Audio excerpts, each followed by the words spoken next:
এজন্য মুমিন মানেই হলো আল্লাহকে ভালোবাসা, নাই তো আযাবের অপেক্ষা করতে হবে। মনে রাখেন, আযাব সব কিছু একরকম না। কাউকে সমাজের মানুষ সম্মান করে না, এটাও তোর উপরে আযাব। ভালোবাসার নজরে মানুষ তাকে দেখে না, দেখলে কয় তারে দেখলে ফুটটা করার মতো মনে হয়, দেখছো তুই তারে দেখলে জুয়ারির মতো মনে হয়, তারে দেখলে মনে হয় মাতাল তার সিরা। তো এইটাও তো বেটা তোর উপরে লানত, যে তোর মানুষ দেখলে এই মন্দ কথা বলে, এই মন্তব্য করে, এটাও তো অনেক বড় দুঃখ, আফসোস। আফসোস, এটাও একটা আযাব। এরপরে মানসিকভাবে পৃথিবীর হাজারো নারী নিয়ে ভাবে যে তার মানে তার নির্দিষ্ট কোনো স্বস্তি নাই, তার নির্দিষ্ট কোনো তৃপ্তি নাই। তো এইটাও তো তার উপরে অনেক বড় লানত, অনেক বড় অভিশাপ, যে তার হৃদয়ের প্রশান্তি যেটা সুকুন, এটা নাই। সুকুন যদি থাকতো, হৃদয়ের প্রশান্তি, সে এত মহিলা দেখত না। কোরআনুল কারীমের মধ্যে আছে, আল্লাহ তাআলা বলেন, আমি প্রত্যেক পুরুষের জন্য তার স্ত্রীকে বানিয়েছি। এবং কেন বানিয়েছি? লিতাসকুনু ইলাইহা। কোরআনের স্পষ্ট আয়াত, আমি আল্লাহ তাআলা স্বামীর জন্য, পুরুষের জন্য স্ত্রীকে বানিয়েছি যেন স্ত্রীর মাধ্যমে সে সুকুন, এই প্রশান্তি লাভ। লিতাসকুনু ইলাইহা। আমার একজন স্ত্রী আছে, আলহামদুলিল্লাহ। আমি কেন ফতে গাড়ে মানুষের বেড়ি সামগ্রী? আমার দরকার কি? আমি এত বেড়ি দিয়া করবো কি? আমার কি আর কাম নাই? আমি কি শুধু বেড়ির লেগে নিয়ে আইছি দুনিয়া? পাগল। অনেক ছেলে পেলে দেখলে আমার আফসোস লাগে, যে মাতাল, তুই এটা বুঝদি না যে তুই দুনিয়াতে আসছো শুধু বেড়ি চাইতা। এক নারী, এইটাই তোমার জীবনে, আর কোনো কাম নাই, আর কোনো উদ্দেশ্য নাই জীবনে। আফসোস। তো এজন্য বললাম, আযাব বিভিন্ন ধরনের হয়।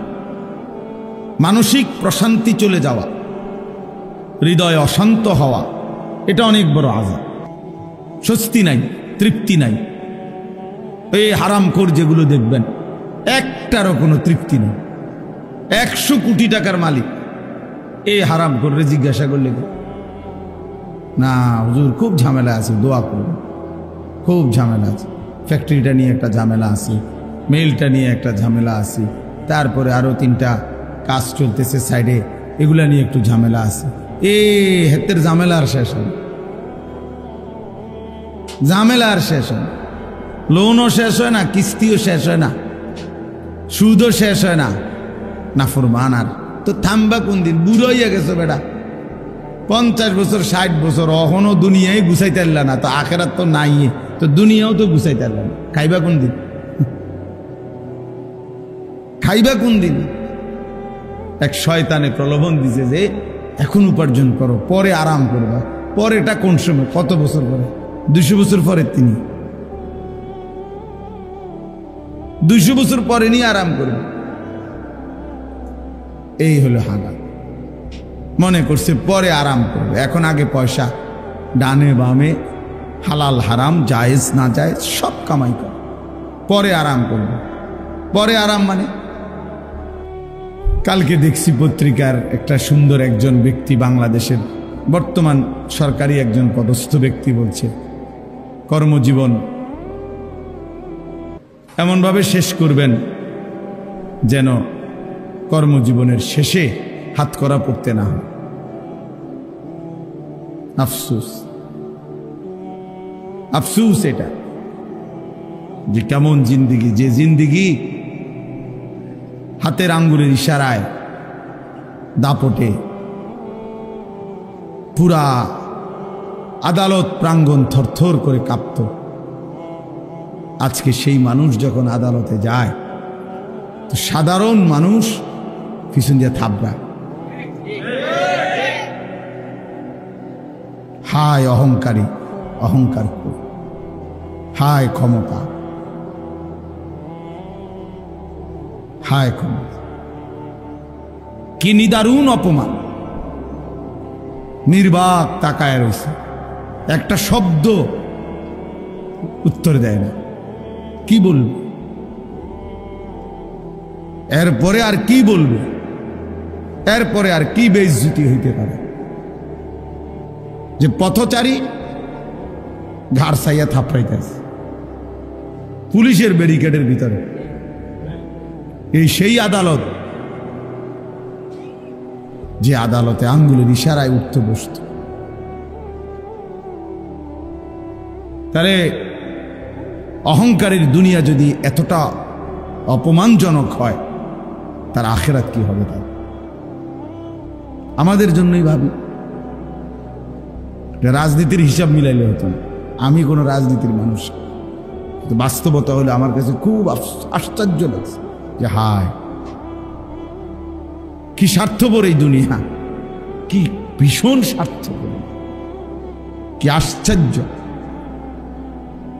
এই জন্য ছেলেরা তোমরাও মনে রাখো, একদিন এই নাফরমানির এই জিন্দিগি নিয়ে, নামাজ নাই, সেজদা নাই, আল্লাহ নাই, নারী, ছবি, মোবাইল, অস্থির দৃশ্য নিয়ে যদি একদিন জীবন শেষ হয়, কুত্তাও নাম নিত না। বলল কুত্তাও নাম নিত না। কুত্তা বেনামাজি মনে রাখিস, তোর নাম কোন কুত্তাও নিবে না। হ্যাঁ, অসভ্যতা যাদের জীবন, অস্থিরতা, নোংরামি যাদের জীবন, এই যে সমস্ত নারী বেহায়া, বেপর্দা, অসভ্য, কোন জানোয়ারও এদের কথা নাম নেবেন।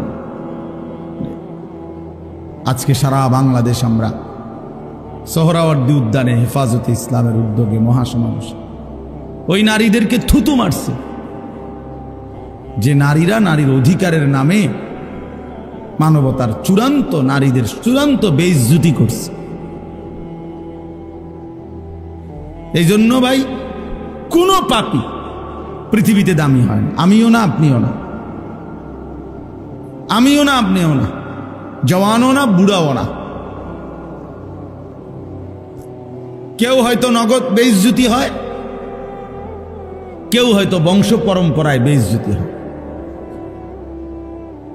আমাদের এই কুমিল্লায় এক জেলায়, উপজেলায় একটা বিশাল বাড়ি দেখাইছে একবার। এই বাড়ি অনেক বড়, এখন গাছরা আছে, খালি পড়ে আছে। তো লোকেরা আমার দেখাইছে, বলল যে হুজুর, এটা এই বাড়ির এমন কিছু মানুষের বাড়ি ছিল, এত সম্পদশালী, কিন্তু প্রতিনিয়ত তারা ছোট বড় সবাই মানুষের উপরে জোর জুলুম করত। কত মানুষের উপরে যে জুলুম করছে, কত মানুষের অন্যায় করছে, কত নারীর সর্বনাশ করছে, কত পুরুষের সর্বনাশ করছে, কত মানুষের সম্পদ লুণ্ঠন করছে। এই জোর জুলুম করত। আজকে তাদের এই পুরা বাড়ি বিরান পড়ে আছে, একটা মানুষ, বংশের একজন লোকও নাই, একটা বাচ্চাও নাই মানুষ। আমি নিজ চোখে দেখছি কতগুলো কুত্তা ঘুমাইতে আছে, বৈশা রয়েছে এটার ভিতরে। অহংকারীর, নাফরমানের পরিণতি।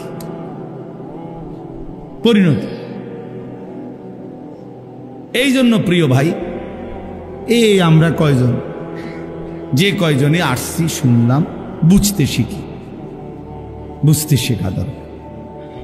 ইব্রাহিম আলাইহিস সালাম আল্লাহ তাআলার একজন জলিলুল কদর নবী, আমরা সবাই নাম জানি। আল্লাহ তাআলার বন্ধু। ওয়াত্তাখাযাল্লাহু ইব্রাহিমা খলিলা। আল্লাহ তাআলা বলছেন যে আল্লাহ ইব্রাহিমকে বন্ধু বানিয়েছেন। কোরআনুল কারীমে আছে, আল্লাহ তাআলা ইব্রাহিম আলাইহিস সালামকে বলছেন, ইন্নী জাইলুকা লিন-নাসি ইমামা, আমি তোমাকে গোটা বিশ্ব মানবতার জন্য, সমস্ত মানুষের জন্য ইমাম বানানো। কোরআনুল কারীমের মধ্যে আছে, আল্লাহ তাআলা ইব্রাহিম আলাইহিস সালামকে অনেকগুলো পরীক্ষা করছেন,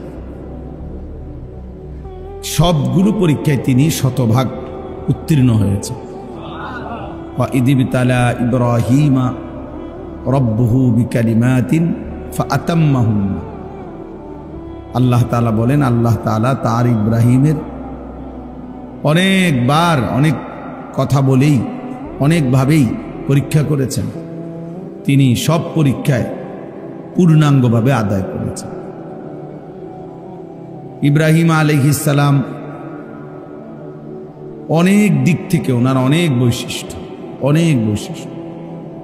কোরআনুল কারীমের মধ্যে আল্লাহ তাআলা ইব্রাহিম আলাইহিস সালামের ব্যাপারেই বলছেন, হুয়া সাম্মাকুমুল মুসলিমিন, তিনি তোমাদেরকে মুসলিম নামে নামকরণ করেছেন। আমাদেরকে মুসলিম নামে তিনি নাম রেখেছেন। কোরআনুল কারীমের মধ্যে আছে, আল্লাহ তাআলা বলছে, ইব্রাহিম আলাইহিস সালাম কানা উম্মাতান, ইব্রাহিম আলাইহিস সালাম একজন ব্যক্তি একটা জাতি, মানে একজন ব্যক্তি একটা জাতি, অর্থাৎ এত বেশি ব্যক্তিত্ব প্রভাব, এত বেশি ওনার সম্মান মর্যাদা খেদমত, যে আল্লাহ তাআলা বলছে সে একাই যেন একটা জাতি। এরকম অনেকগুলো মর্যাদা, সমস্ত মর্যাদার পিছনে একটা বড় কারণ হলো আল্লাহ তাআলা যতবারই পরীক্ষা নিয়েছেন, কঠিন থেকে কঠিন, প্রত্যেকটি পরীক্ষায় তিনি উত্তীর্ণ হয়েছেন। সবগুলো পরীক্ষা তাফসীরের মধ্যে আছে, হযরত আব্দুল্লাহ ইবনে আব্বাস রাদিয়াল্লাহু তাআলা আনহুমা বলছেন, আল্লাহ তাআলা 30টি পরীক্ষা করছেন ইব্রাহিম আলাইহিস সালামকে। কোন বর্ণনায় 70টার কথাও আছে। তো এই 30টা পরীক্ষা হোক আর 70টা পরীক্ষা হোক, সবগুলো পরীক্ষার মধ্যে মূল বক্তব্য ছিল একটা জিনিস, সেটা হলো আল্লাহ তাআলা বারবার দেখতে চেয়েছেন যে ইব্রাহিম সর্বোচ্চ ভালোবাসা আল্লাহকেই ভালোবাসে না মাখলুক অন্য কিছু। এই মূলত পরীক্ষা সবগুলো, আগুনের কুণ্ডলী বলেন, নমরুদের মুখোমুখি বলেন, আর সন্তানকে জবাই করা বলেন, এবং আরো যা সবগুলো পরীক্ষাতে আল্লাহ তাআলা বারবার চেয়েছেন ইব্রাহিমের কলিজা জুড়ে আল্লাহর ভালোবাসা সর্বোচ্চ কিনা। তাফসীরের মধ্যে আছে, সর্বপ্রথম খতনা, আমরা যে পুরুষ খতনা করায়, এটা আল্লাহ তাআলা ইব্রাহিম আলাইহিস সালামকে আদেশ করছে। বয়সকালে ইব্রাহিম আলাইহিস সালাম নিজের খতনা নিজে করাইছে, আল্লাহর হুকুম মেনে নিছে। সর্বপ্রথম চুল দাড়ি সাদা হয়েছে ইব্রাহিম আলাইহিস সালাম, অর্থাৎ এর আগে মানুষের চুল দাড়ি সাদা হইতো না, কালোই থাকতো মৃত্যু পর্যন্ত, বুড়া হইল। এটার জন্য অনেক বিদ্রুপ কওমের সহ্য করতে হয়েছে ওনাকে। সবাই বলছে ধর্মান্তরিত হওয়ার কারণে, বাপদাদার ধর্ম ছেড়ে দেওয়ার কারণে এমন হয়েছে, কিন্তু তিনি আল্লাহ তাআলার ভালোবাসায় সেটা গ্রহণ করে নিয়েছেন।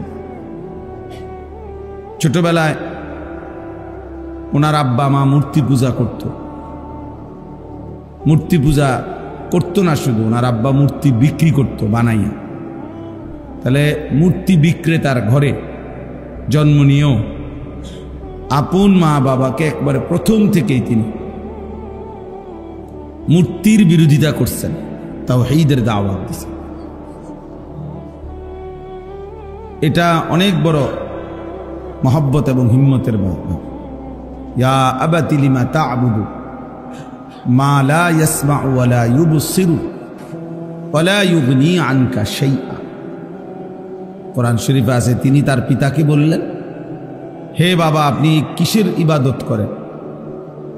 মা লা ইয়াসমাউ, যে কিছুই শুনে না, ওয়া লা ইউবসিরু, যে কিছু দেখেও না, ওয়া লা ইউগনি আনকা শাইআন, যে কোনো সামান্যতম উপকারও করতে পারে না।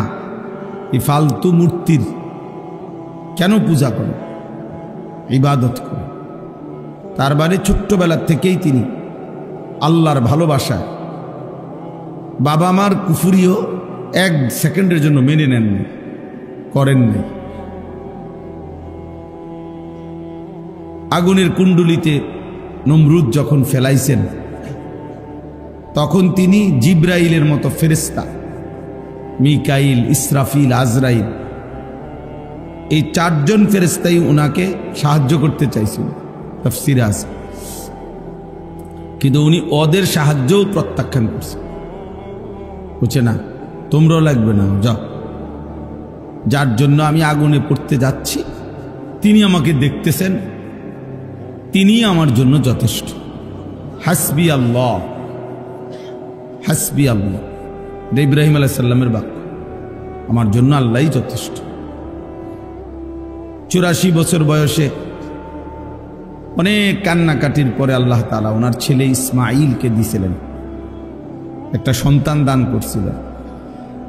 তো আল্লাহ তাআলা বলছেন, তুমি সন্তানটাকে আদর করবা না, চুমা দিবা না, কোলে নিবা না। বলছি ঠিক আছে। তো দেন নাই, আদর করেন না, আপনি শুধু তাকাইয়া দেখতেন। আল্লাহর ভালোবাসার পরীক্ষা দিচ্ছে, তাফসীরে আছে এই কথা। কিছুদিন পরে আল্লাহ তাআলা বলছেন, এতদিন তো দেখতে দিছি শুধু, এবার দেখতেও দেব না। চোখের আড়ালে এই বাচ্চা এবং বাচ্চার মা হাজেরাকে দূরে মরুভূমিতে রেখে আসো। ঠিক আছে। তো আল্লাহ তাআলার হুকুমে কাবা ঘরের পাশে, তখন কাবা ঘরের প্রাচীর ছিল না, তো এই কাবার পাশে মক্কায় মরুভূমিতে গাছপালা, তরুলতা, পানি, মানুষ, জনবসতিহীন একেবারেই ধুধু মরুভূমিতে একেবারেই একা রেখে আসছে। এরপরে কিছুদিন পরে আল্লাহ তাআলা বলছেন, প্রথম তো দিলাম কিন্তু দেখতে দেইনি, কোলে নিতে দেইনি, দেখতে দিছি। এখন দূরে সরাই দিছি, তো মনে মনে সান্ত্বনা ছিল, আচ্ছা যাক, ফুত না দেখলে কিছু আছে, তো দূরে হলেও আছে। তো আল্লাহ তাআলা এবার বললেন, না, আর দুনিয়াতেই থাকবে না, বরং তাকে জবাই করে আমার কাছে দিয়ে দাও। তিনি বললেন, ঠিক আছে, আসলাম, আল্লাহ আমি মেনে নিলাম, আমি মেনে নিলাম। এবং ঠিকই বাস্তবিক অর্থেই সন্তানের গর্দানে, মিনার ময়দানে গর্দানের মধ্যে ছুরি রাখছেন, জবাই করতেই চাইছেন। আল্লাহর কুদরতে জবাই হয় নাই সেটা তো ভিন্ন কথা, কিন্তু তিনি এক বিন্দুও মূলত কোনো রকম লৌকিকতা বা নয়সয় বা এমনে এমনে যে না, বাস্তবিক অর্থেই তিনি কি করতে চাইছেন, জবাই করতে চাইছেন। আরো অনেক আছে তাফসীরের মধ্যে, মানে একটার থেকে একটা অনেক কঠিন পরীক্ষা ছিল, কিন্তু প্রতিবারই তিনি আল্লাহর ভালোবাসায় সমস্ত পরীক্ষায় উত্তীর্ণ হয়েছেন। কোরআনুল কারীমের মধ্যে আছে, আল্লাহ তাআলা বলছেন, ওয়াল্লাযীনা আমানু আশাদ্দু হুব্বান লিল্লাহ, যারা মুমিন তারা সবচেয়ে বেশি ভালোবাসে আল্লাহকে। এজন্য মুমিনের সবচেয়ে বড় ভালোবাসা আল্লাহর জন্য। কোরআনুল কারীমের মধ্যে আল্লাহ তাআলা বলছেন, তোমাদের পিতা মাতা,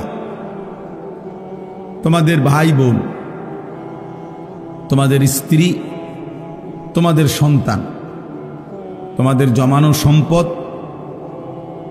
তোমাদের ঘর দুয়ার, তোমাদের পছন্দের বাহন, এই সব কিছুর চাইতে যদি আল্লাহ এবং তার রাসূল এবং আল্লাহর রাস্তায় জিহাদ, আল্লাহর জন্য দুশ্মনের মোকাবেলা করা, জান দেওয়া, এই তিন জিনিস যদি প্রিয় না হয়, সবচেয়ে প্রিয় না হয়, আল্লাহর ভালোবাসা, আহাব্বা ইলাইকুম মিনাল্লাহি ওয়া রাসূলিহি ওয়া জিহাদিন ফি সাবিলিহি ফাতারাব্বাসু, তাহলে অপেক্ষা করো, হাত্তা ইয়াতি আল্লাহু বিআমরিহি, অল্প সময়ই আল্লাহর ফয়সালা আসবে, মানে আযাব আসবে।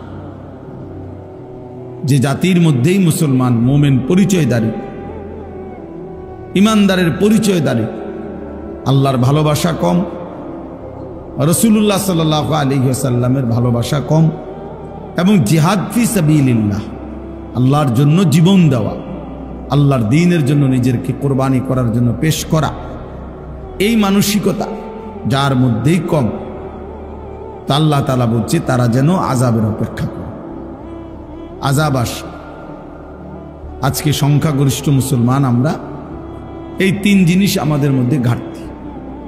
আল্লাহর ভালোবাসায় সামান্যতম মুসলমানের পরিচয় ধরে রাখতো আমরা চাই না।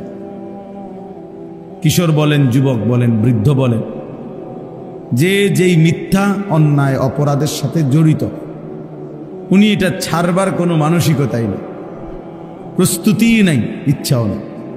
মিথ্যা বলে তো বলেই, চুরি করতেছে তো করতেই আছে, ওজনে কম দিতেছে তো প্রতিদিনই একই রকম, সুদ খায় তো 30 বছর ধরে সুদে খায়, বাটপারি করতেছে তো প্রতিদিনই বাটপারি। হ্যাঁ, ছেলে পেলে নামাজ পড়ে না তো অসভ্য, কোনোদিনই নামাজ পড়ে না। ফজরের নামাজ পড়ে না তো একদিনও পড়ে না। গালিগালাজ করে তো প্রতিদিনই গালিগালাজ। এই মানে এক ধরনের অপদার্থ জিন্দেগি, অমানুষের জিন্দেগি, জানোয়ারের জিন্দেগি, হাইওয়ানের জীবন, পশুর জীবন। যে জীবন ধারাবাহিক গুনাহ করে সেটা কোনো মানুষের জীবন না, মুসলমানের জীবন না। কোনো মুসলমানের জন্য ধারাবাহিক লাগাতার গুনাহ করা অসম্ভব। আর যেই কোনো মুসলমানের জন্য গুনাহ হওয়া সম্ভব। গুনাহ হবেই, অপরাধ হবেই, এটা স্বাভাবিক। কিন্তু অপরাধ লাগাতার করতে থাকা এটা অস্বাভাবিক। এইটা স্বাভাবিকতা না। বোঝা গেছে সে তার নিজের পরিচয়, কর্তব্য ভুলে গেছে। প্রত্যেক দিন একই রকম পাপ, এটা হতেই পারে না মুসলমানের দ্বারা, মানুষের দ্বারা। হুঁচট খাইতে পারে কেউ, নিয়ম হইলেও কেউ চলার পথে জীবনে হুঁচট খাইতে পারে, পিছলা খাইতে পারে, কখনো সখনো কারো কোনো কাজে ভুল হইতে পারে, ব্যর্থতা হইতে পারে, লস হইতে পারে। কিন্তু যে কোনো দুনিয়ার ব্যবসায়ীও এটা বুঝবে যে কেউ লাগাতার 30 বছর প্রতিদিন লস খায় না। কেউ 30 বছর বাড়ির রাস্তা দিয়া বাজারে যায়, প্রত্যেক দিনে আচার খায়, এমন হয় না। এটা আহাম্মকি কথা, এটা কেউ শুনলে বিশ্বাস করবে না। একদিন পিছলা খাইছে তো 2 দিন 3 দিন সে সতর্ক হয়ে যায়, যেখানে একটু জায়গাটা একটু পিছলা, একটু সতর্ক হয়ে হাঁটতে হবে। তাইলে এটা খুব জরুরি বিষয়। আল্লাহ তাআলার ভালোবাসা, রাসূলুল্লাহ সাল্লাল্লাহু আলাইহি ওয়াসাল্লামের ভালোবাসা, আল্লাহর রাস্তায় জিহাদের প্রতি ভালোবাসা। আমাদের নওজোয়ান ছেলেরা যদি এতটুকু বুঝতো, আল্লাহর জন্য জীবন দেওয়া, আল্লাহর দ্বীনের জন্য সর্বোচ্চ ত্যাগ স্বীকার করা, তাহলে ইসলাম আরো অনেক আগাইত, দুশ্মন আরো বেশি ভয় পাইত। কিন্তু ছেলে পেলেদের চেহারা সুরত দেখলে ইবলিসও হাসে। ছেলে মেয়েদের চলাফেরা দেখলে শয়তানও হাসে। শয়তানও বলবে যে আমিও তো এত শয়তানি জানি না। এত বিচিত্র চুল, এত বিচিত্র শয়তানি, দুষ্টামি, গুনাহ, অশ্লীলতা, অসভ্যতা, আহা আফসোসের। মানে ইবলিসও হাসে, শয়তানও হাসে। সম্পূর্ণ এই লাখ লাখ ছেলে পেলে, ছেলে মেয়ে শাহওয়াতের গোলাম। মনের একটা অসভ্য চাহিদা আছে, লজ্জাস্থানের একটা চাহিদা আছে, এইটার গোলাম। এর জন্যই নারী দেখে, ছবি দেখে, নাচ দেখে, সারাদিন মোবাইল একটা লইয়া, রোদ গরম, শীত বর্ষা, আগুন পানি, হুজুর, পাবলিক, বয়স্ক মানুষ, জোয়ান মানুষ, মসজিদ, মাদ্রাসা, যেখানে যাইবেন অপদার্থের হাত থেকে এটা ছুটে না। সে এটা নিয়েই আছে, নিজের মতো হাসতেছে, নিজের মতো দেখতেছে, নিজের মতো যেটা ভাল লাগতেছে ছবি উঠাইতেছে, নিজের মতোই চুল রাখ। মানে এই পৃথিবীতে কেউ তাকে ভালো বলে না মন্দ বলে, মানুষ তার দিকে তাকায় না না তাকায়, কিচ্ছু ভাবে না, কিছুই ভাবে না, নিজের মতো করে হারায় গেছে। কখন যে শয়তানের ফাঁদে পড়ে অন্ধকারের রাস্তায় অন্ধকারের গলিতে হারায় গেছে, আর বাইর হইতে পারে না। আফসুসের বিষয়। তো বলতেছিলাম ইব্রাহিম আলাইহিস সালাম প্রতিবার 70 বার 30 বার তাফসীর আছে, আল্লাহর মহব্বতের চূড়ান্ত পরীক্ষা দিচ্ছে। প্রতিবারই বলছে, আল্লাহ আমি আপনাকেই ভালোবাসি, আপনাকে আমি ছাড়তে চাই, ছেলে ছেড়ে দিলাম, প্রয়োজনে জবাই করে দিলাম, কিন্তু আপনার ভালোবাসা ছাড়ব না। এই জন্য মুমিন মানেই হলো আল্লাহকে ভালোবাসা, নাই তো আযাবের অপেক্ষা করতে হবে। মনে রাখেন, আযাব সব কিছু একরকম না। কাউকে সমাজের মানুষ সম্মান করে না, এইটাও তোর উপরে আযাব। ভালোবাসার নজরে মানুষ তাকে দেখে না, দেখলে কয় তারে দেখলে ফুটটা করার মতো মনে হয়, দেখছুত তারে দেখলে জুয়ারির মতো মনে হয়, তারে দেখলে মনে হয় মা তাল তার সিরা।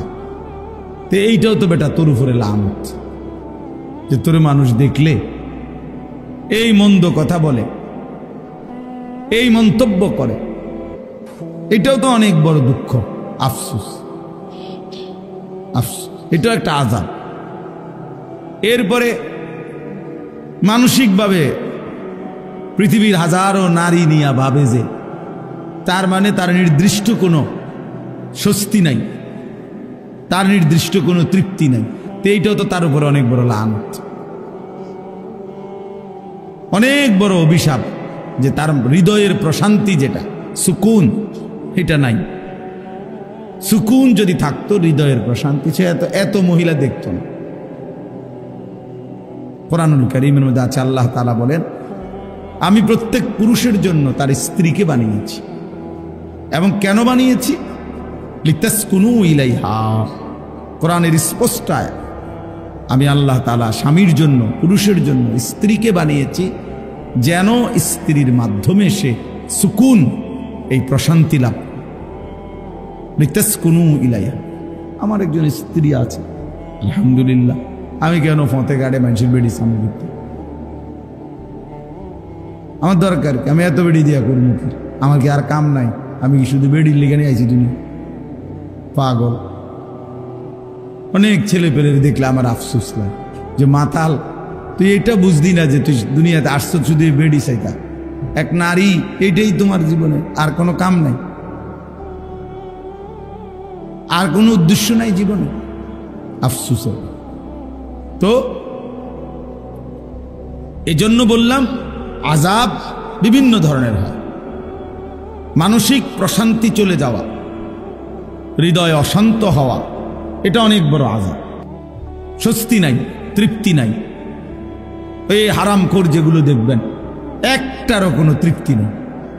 100 কোটি টাকার মালিক, এই হারামখোররে জিজ্ঞাসা করলে, না হুজুর খুব ঝামেলা আছে, দোয়া করব, খুব ঝামেলা আছে, ফ্যাক্টরিটা নিয়ে একটা ঝামেলা আছে, মেইলটা নিয়ে একটা ঝামেলা আছে, তারপরে আরো 3টা কাজ চলতেছে সাইডে, এগুলা নিয়ে একটু ঝামেলা আছে।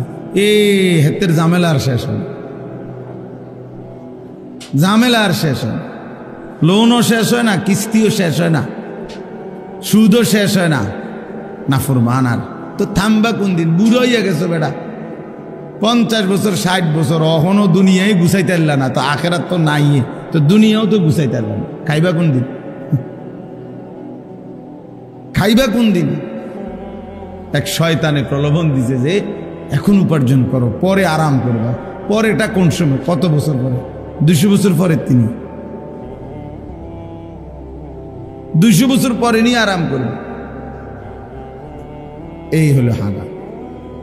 মনে করছে পরে আরাম করবে, এখন আগে পয়সা, ডানে বামে হালাল হারাম জায়েজ না জায়েজ সব কামাই করে, পরে আরাম করবে। পরে আরাম মানে, কালকে দেখছি পত্রিকার একটা সুন্দর একজন ব্যক্তি, বাংলাদেশের বর্তমান সরকারি একজন পদস্থ ব্যক্তি বলছে, কর্মজীবন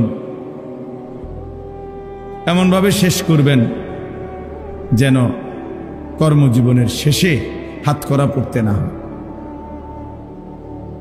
আফসোস, আফসোস এটা যে কেমন জিন্দিগি, যে জিন্দিগি হাতের আঙ্গুলের ইশারায় দাপটে পুরা আদালত প্রাঙ্গণ থরথর করে কাঁপত। আজকে সেই মানুষ যখন আদালতে যায় তো সাধারণ মানুষ পিছন দিয়ে থাবড়ায়। হায় অহংকারী, অহংকার করে, হায় ক্ষমতা, হায় ক্ষমতা, কি নিদারুণ অপমান। নির্বাক তাকায় রয়েছে, একটা শব্দ উত্তর দেয় না। কি বলবে এরপরে? আর কি বলবে এরপরে? আর কি বেইজ্জতি হইতে পারে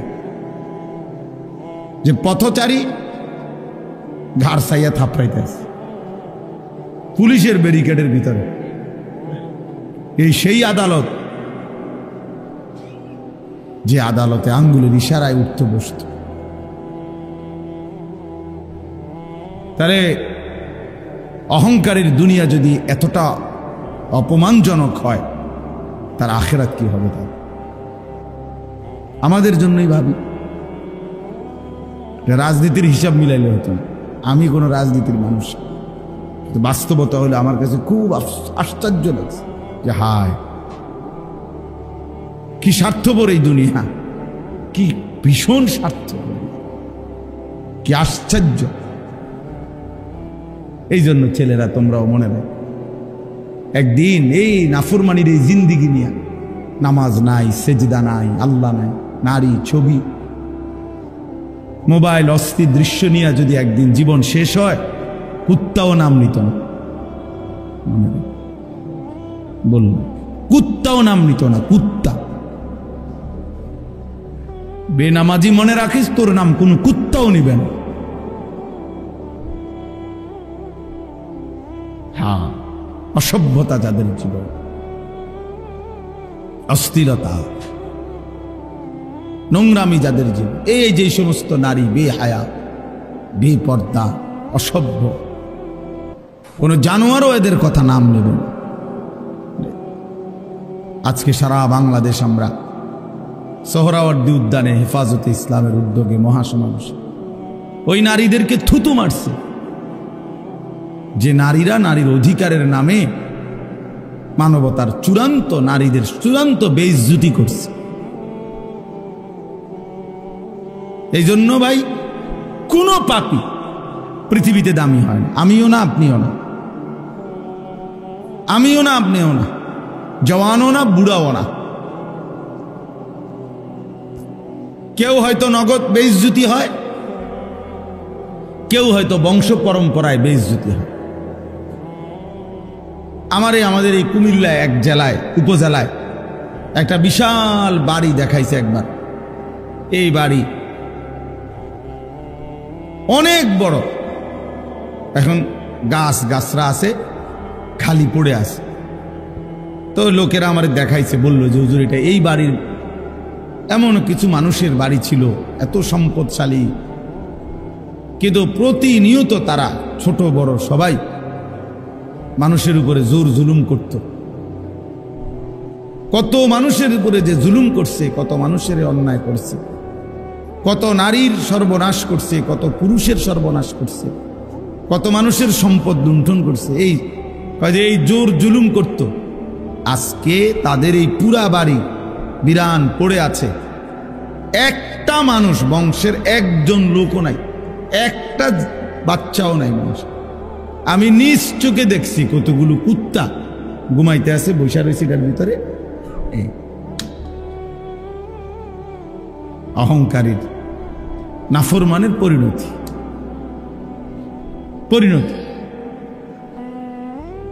এই জন্য প্রিয় ভাই, এই আমরা কয়জন, যে কয়জনে আসছি, শুনলাম, বুঝতে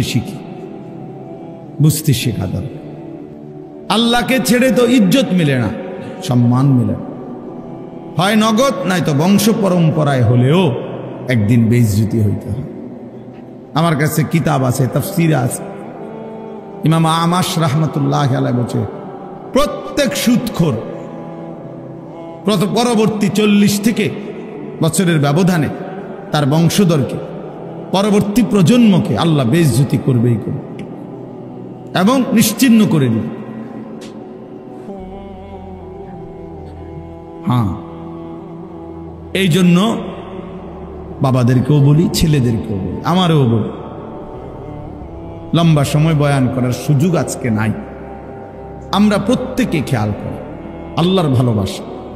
তো বলতেছিলাম ইব্রাহিম আলাইহিস সালাম আল্লাহর ভালোবাসায় চূড়ান্ত প্রমাণ দিছেন, কোনোভাবে কোনো কিছুতে আর কষ্ট করার দরকার নেই, এখনই শেষ।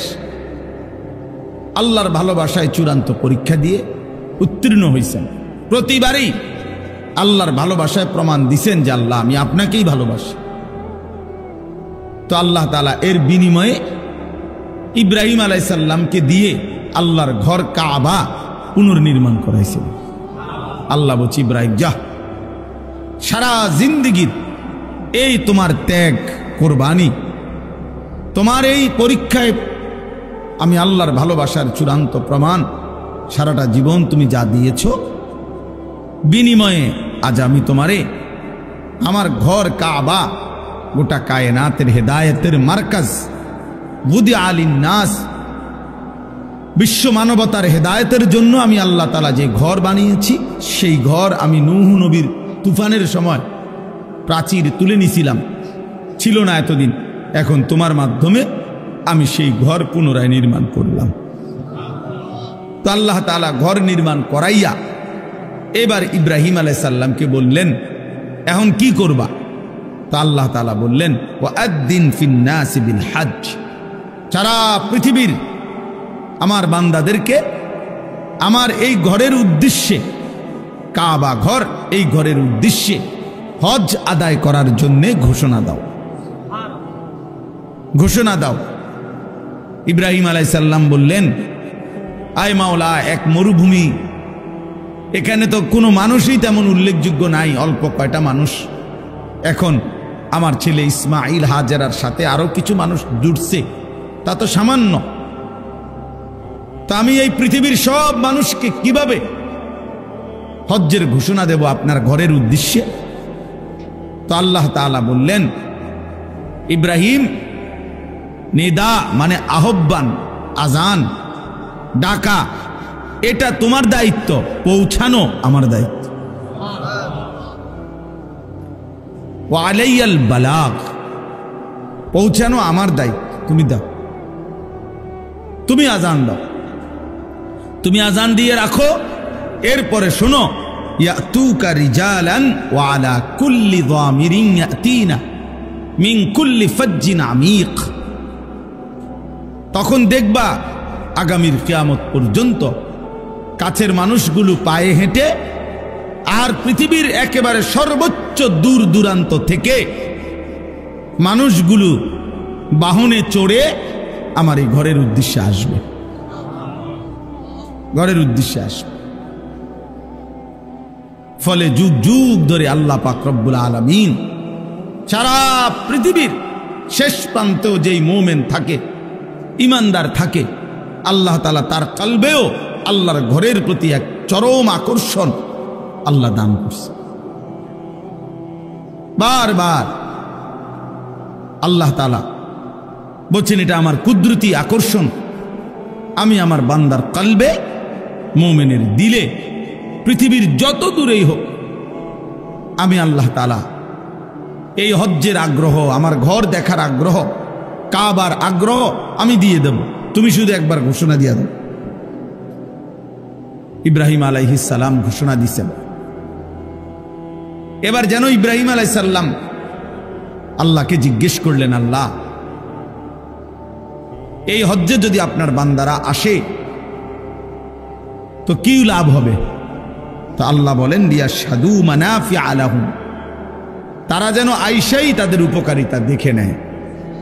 মানে আসলেই বুঝবে রুহের কি খোরাক হইছে, আমলের মধ্যে কি বরকত হইছে, দিলের মধ্যে কি অনুভূতি জাগছে, আখিরাতের প্রেরণা জাগছে, নেক কাজের জজবা তৈরি হইছে, গুনাহ ছেড়ে দেওয়ার মতো হিম্মত তৈরি হইছে, আখিরাত এবং জান্নাতের জন্য নিজেকে প্রস্তুত করার যেই তৌফিক হয়েছে, এর চাইতে বড় উপকার আর কি হইতে পারে? এর চাইতে বড় উপকার। এই জন্য আলহামদুলিল্লাহ যুগ যুগ ধরে হজ্জের বরকতে, আল্লাহর ঘর জিয়ারতের বরকতে, মক্কা মদিনার এই সফরের বরকতে মানুষের জিন্দিগিতে বড় ধরনের কি হয়? পরিবর্তন। অনেক মানুষ আলহামদুলিল্লাহ পরিবর্তন হয়, বদলায় যায়, চেহারা, সুরত, চলাফেরা, আমল আখলাকের মধ্যে পরিবর্তন। এটা উপকার।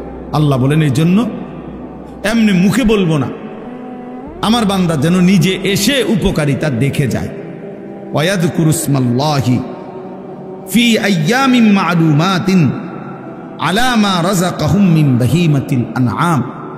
এবং আমি আল্লাহ যে চতুষ্পদ জন্তুগুলো আমার বান্দাদের জন্য জবাই করার, কোরবানি করার জন্যে হালাল করেছি, সেই প্রাণীগুলো যখন জবাই করবে নির্ধারিত দিনে 10, 11, 12 জিলহজ, এই 3 দিনে, তখন যে আমি আল্লাহর জিকির এই 3 দিনে পড়বে, বেশি থেকে বেশি এই জিকিরের বরকত হাসিল করার জন্য তারা যেন আমার ঘরে আসে।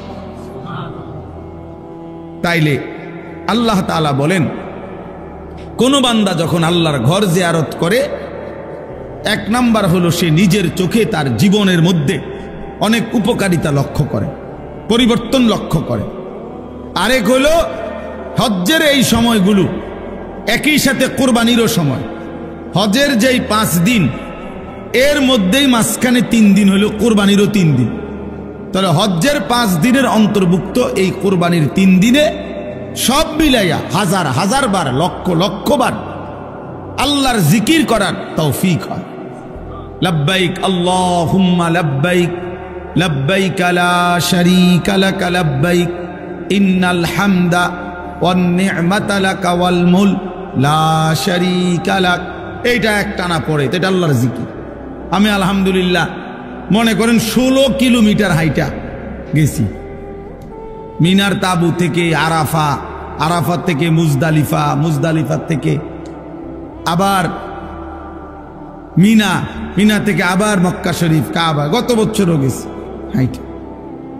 এই সময় হৃদয়ের একটা আলাদা আল্লাহকে জিকিরের বরকত হয়, হাজার হাজার আল্লাহর স্মরণ বান্দার জবানে মস্ক হয়ে যায়। তাওয়াফ করে বারবার,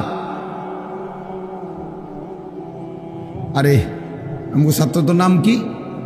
নূর মোহাম্মদ। এই আমার একজন ছাত্র আছে, আমি খুব সময় কোন সালে যেন 2018 সালে খুব সময় মনে হয় না, না কি জানি। তো আমি যখন হজে গেছি, ও আমার সাথে দেখা করতে আসছে কাবা করে, ও জিদ্দা থাকতো। তো আইসা আমারে বলতেছে, আমি তাওয়াফ করে বসছি মাতাফে, তো বলছে হুজুর আপনি চলেন না একটু বাইরন, আপনার একটু নাস্তা করামু। আমি বলছি না, আমার তো আরো 10টা তাওয়াফ পুরামু, তো তুই বয়, আমি একটু পরে বাইরে। তো আমাদের সাথে একজন কইতেছে, কয়টা তাওয়াফ? এবারে বললাম যে 10টা তাওয়াফ। 10টা তাওয়াফ মানে 70 চক্কর, 7 চক্করে 1 তাওয়াফ। তো আমি অনেক আগে, একটু আগের থেকে শুরু করছি, টানা একটু পর পর জিরায় জিরাইয়া নিয়ত করছিলাম 10 তাওয়াফ করুন। তো ওই সময় এটা দেখছি যে ভালোবাসা, মহব্বত, আল্লাহর ঘর জিয়ারতের বরকতে এত বেশি পরিমাণ আল্লাহর জিকির নসিব হয়, যেটা অন্য সময় হয় না। এইটাই আল্লাহ বলছেন যে আমার ঘরের হজ করতে আসতে বলো, ঘোষণা দাও, আমি আল্লাহই পৃথিবীর শেষ প্রান্ত থেকে আমার বান্দাদেরকে আনবো, আর এনে আসলে তারা নিজের চোখেই উপকার দেখবে নিজের জীবনে। আর আমি আল্লাহ তাআলার জিকির হজ্জের দিনগুলোতে, কোরবানির দিনগুলোতে বেশি বেশি আমি আল্লাহ তাআলার জিকির করবে, এরই মাঝখানে কোরবানিও করবে। এজন্য তাফসীরের মধ্যে আছে কোরবানির মধ্যে মূল মাকসাদ কি? আল্লাহর জিকির। কোরবানির মেন প্রাণটা কি? প্রাণীটা না, কোরবানির মেন মর্ম হাকিকত নিগুড় তথ্য হইল এই কোরবানির প্রাণী জবাই করবার সময় যে আল্লাহর নাম কয়, বিসমিল্লাহ আল্লাহু আকবার বলে, এই যে আল্লাহর নাম নেয় সবাই চিৎকার দেয়, এইটা যে বলে আল্লাহর নাম নেয়, এইটাই আল্লাহ তাআলা চায়। এইটা মূল মাকসাদ, মূল মাকসাদ। এই জন্য চলেন, কথা শেষ। হজ্জের মৌসুম এখন, সারা বাংলাদেশ থেকে সারা পৃথিবী থেকে আল্লাহর বান্দারা হজ্জের সফরে ছুটতেছে। আলহামদুলিল্লাহ, ফ্লাইট শুরু হয়ে গেছে 29 তারিখ থেকে, এখন তো চলতেই আছে। আমাদেরও ফ্লাইট 28 তারিখ ইনশাআল্লাহ। তো সারা পৃথিবীর আল্লাহর বান্দারা হজ্জের সফরে যাইতেছে, কোরবানির প্রস্তুতি নিতেছে। আমাদেরও এটা মনে রাখা চাই, হজ এবং কোরবানি ইসলামের এই গুরুত্বপূর্ণ মহিমান্বিত ইবাদত। এই ছোট বড় প্রত্যেকের দিলের মধ্যে এটা চাওয়া উচিত যে আল্লাহর ঘর জিয়ারত করব। আমি সব সময় বলি যে এই চোখ কালো গিলাফ আল্লাহর ঘর কাবা দেখে নাই, যেই চোখ মদিনার সবুজ গম্বুজ রসুলের রওজা দেখে নাই, এই চোখ যেন কিছুই দেখে নাই, ওই চোখ যেন কিছু দেখেই না। এজন্য চোখের সার্থকতা, চোখের জ্যোতি বাড়বে, চোখের শক্তি বাড়বে, আল্লাহর মহব্বত বাড়বে, রসুলের ভালোবাসা বাড়বে, আল্লাহর ঘর জিয়ারতের স্বপ্ন দেখে। ছেলেরাও, বয়স্করা, আমাদের দেশের বুড়া মানুষ, ওনারাও ছেলে বিদেশ পাঠাইয়া সব সংসারের কাজ সাইরা, ছেলেরা যদি কেউ দয়া কইরা বিদেশ পাঠায়, এবার এই আশা বসে থাকে, অথচ উনি টাকা ব্যবস্থা করে এত বড় সংসার সব গুছাইছে, লক্ষ লক্ষ টাকা, 3 ফুলা বিদেশ পাঠাইতে 3-12 36 লাখ টাকা লাগছে, উনি মিলাইছে, বাইক বিল্ডিং করছে, রাস্তার লগে জমি কিনছে, ফার্নিচার করছে, সব ব্যবস্থা করবার সময় অসুবিধা হইছে না। কিন্তু নাফরমানরে যখন বলা হয় আল্লাহর ঘরের হজ করবেন না, এই সময় আর কয় আমি করতেন বুঝুন, আমার কিছু আসেনি। ফুতাইতে যদি ফাড়ায় তাহলে গেলাম, নাহলে যাইতাম না।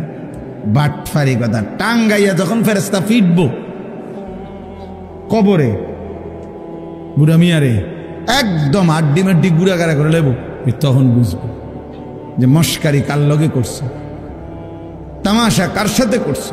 আল্লাহ আমাদেরকে মাফ করে দেন। আপনাদের কাছে একটা ছোট্ট 2টা মিনিট